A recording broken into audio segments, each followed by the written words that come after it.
मेरा नाम wing commander अभिनंदन है। मैं भारतीय वायुसेना में एक लड़ाकू विमान चालक हूँ। मैं टारगेट ढूंढने की कोशिश कर रहा था। आपके एयरफोर्स ने मुझे गिराया। उसके बाद मुझे अपना जहाज छोड़ना पड़ा था जो टूट गया था, और मैंने इजेक्ट किया। इजेक्ट करते ही उसके बाद जब मेरा पैराशूट खुला और जब मैं नीचे गिरा, मेरे पास पिस्तौल थी और लोग बहुत ज़्यादा थे और मेरे पास बचाव का सिर्फ एक ही साधन था। मैंने अपनी पिस्तौल गिरा दी तो मैंने भागने की कोशिश की।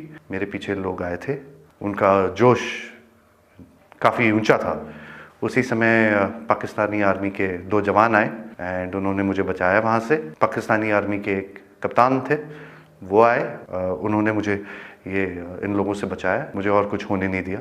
फिर वो मुझे अपने यूनिट तक लेके गए जहाँ पे मुझे फर्स्ट एड दिया गया एंड फिर उसके बाद मुझे हॉस्पिटल ले जाया गया जहाँ पे मेरी जांच हुई और मुझे और एड दिया गया। पाकिस्तानी आर्मी जो है वो बहुत ही प्रोफेशनल सर्विस है। I see peace in it. I have spent time with the Pakistani army. I am very impressed. Indian media बात हमेशा बढ़ा चढ़ा के कहती है।